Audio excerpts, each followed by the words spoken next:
Kumusta? Sa ating pag-uusap ngayon, meron tayong isang medyo hindi pangkaraniwang anggulo na tatalakayin, yung tungkol sa mundo ng trabaho at tagumpay.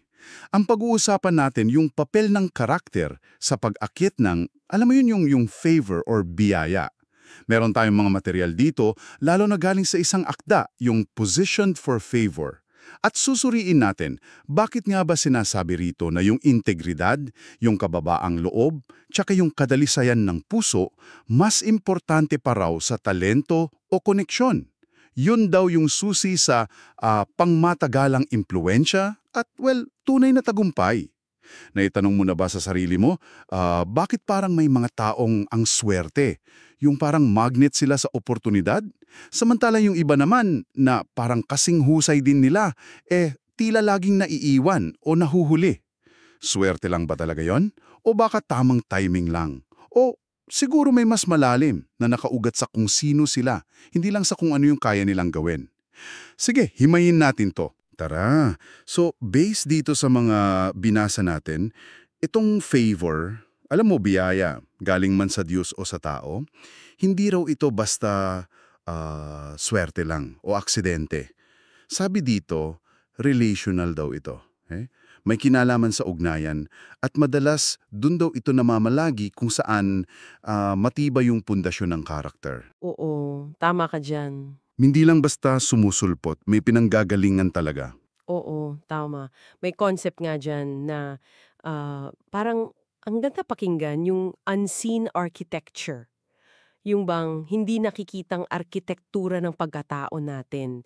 Binubuo daw ito ng, yun nga, integrity, humility o kababaang loob, tsaka purity o kadalisayan. At ang interesting, inilalarawan ito na parang magnet, 'di ba? Yeah. O parang gravity na humihila sa favor papunta sa'yo. So, hindi siya, alam mo na, hindi magic.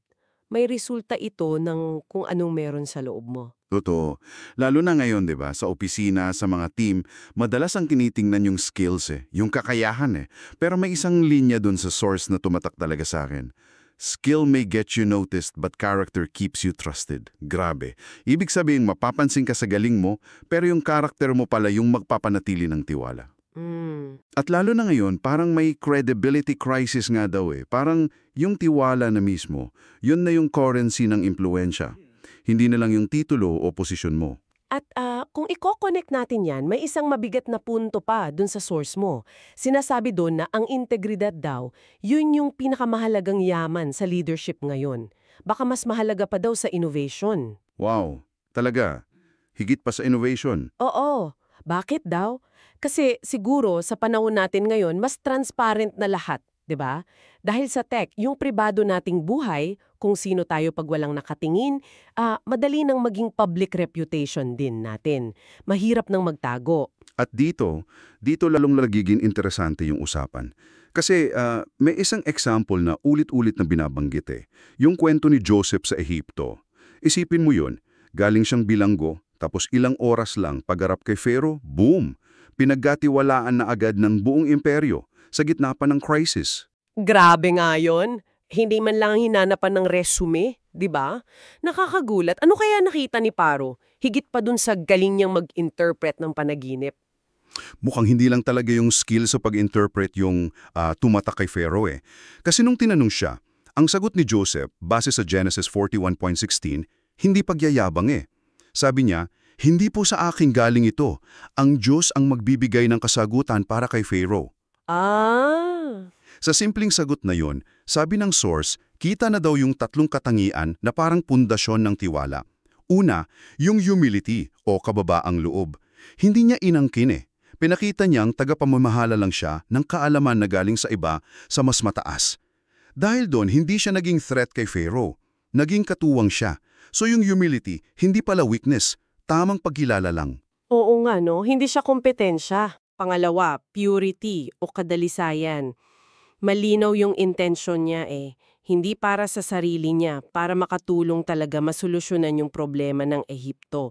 Yung ganong kalinis na motibo, yun yung nagbigay ng assurance kay Pharaoh na, okay, mapagkakatiwala ko to, hindi ako gagamitin ito. Parang safe yung feeling. At pangatlo, integrity. Yung mga pinagdaanan niya bago yun dun sa bahay ni Potiphar, sa bilangguan, yun yung patunay na buo yung karakter niya.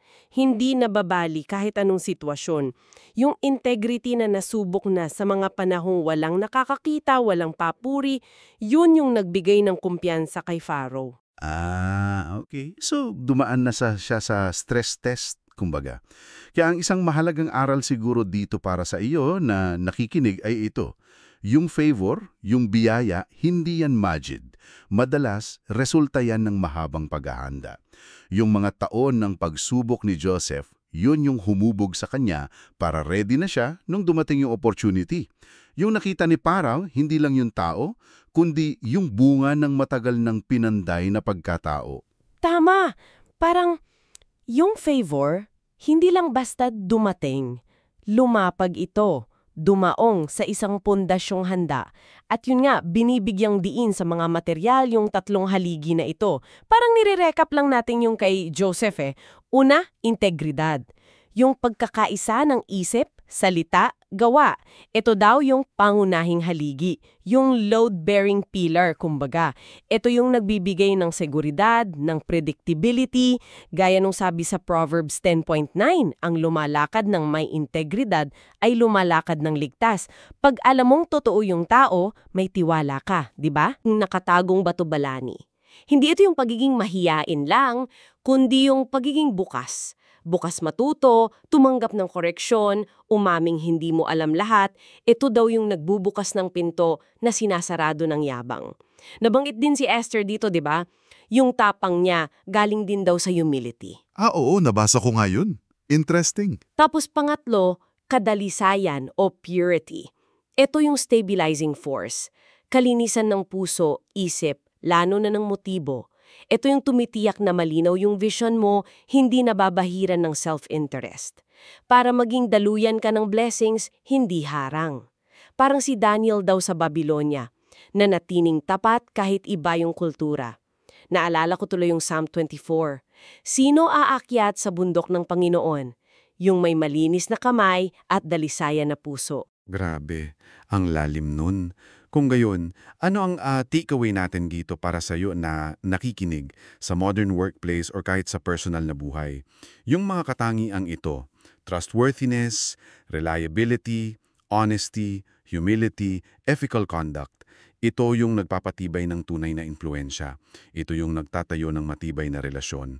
At sabi na, minsan, mas mahalaga pa ito kaysa sa technical skills lang. Pwede kang sobrang galing pero kung questionable yung character mo. Hanggang dun ka na lang siguro, mahihirapan kang umangat palalo or pagkatiwalaan ng mas malaki. Pero syempre aminin natin, may tension dito sa totoong buhay, 'di ba? Oo naman. Sa mundong mabilis, resulta agad ang habol, madalas parang optional na lang yung character. Parang nice to have, pero hindi must have. Hanggang sa, huli na, saka mo marirealize yung halaga. Tapos lagi nandyan yung tukso, 'di ba? Mag-shortcut, mandaya ng konti, magsinungaling para lang umangat o makaiwas sa gulo. Madalas yan, tempting talaga. May kwento nga doon yung kay Esau, na ipinagpalit niya yung birthright niya, yung pangmatagalang halaga, para lang sa isang mangkok na sabaw. Kasi gutom na gutom siya at that moment. Sabi ng source, minsan daw, parang ganun tayo. Pinagpapalit natin yung integridad, yung long-term reputation para sa mabilis na deal, o promotion, o pag-iiwas lang sa conflict. Ouch! Pero totoo. At ang isang mahalagang punto dito, bawat kompromiso, kahit maliit lang sa tingin natin, may kapalit. Hindi libre yan.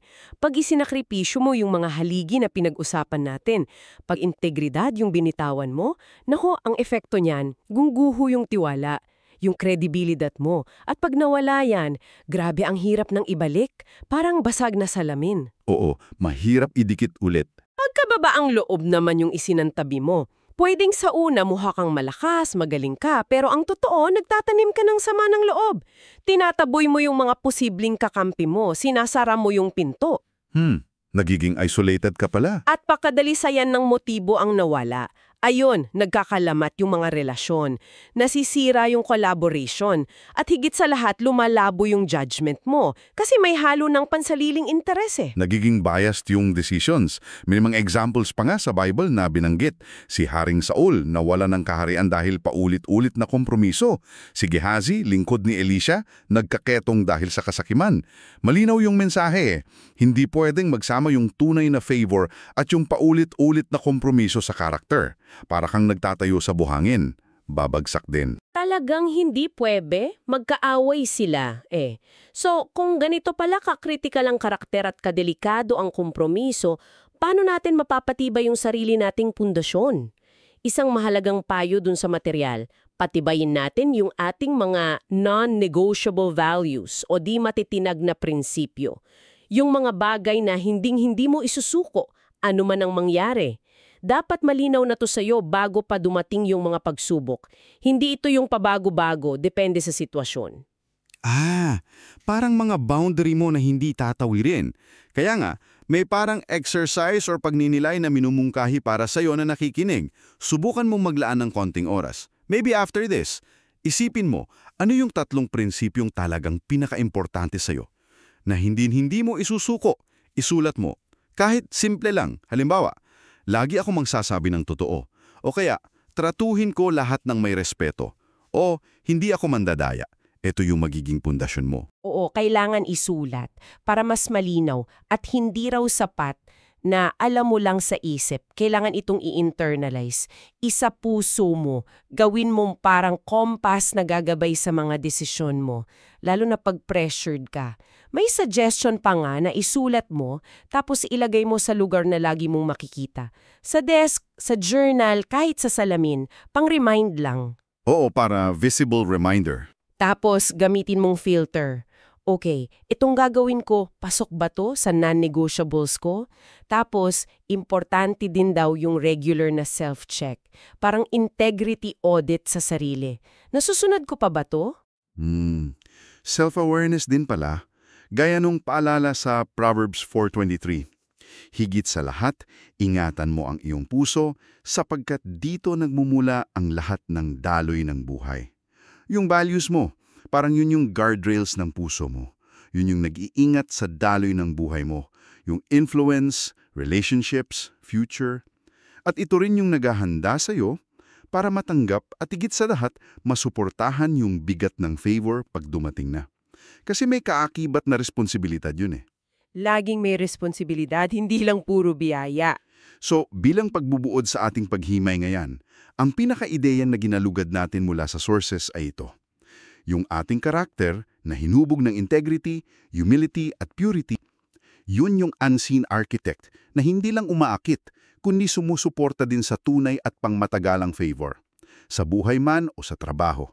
Nakita natin kay Joseph at sa iba pang prinsipyo na baka mas mahalaga pa ito sa galing o connection lang at kung paano natin ito maisasabuhay.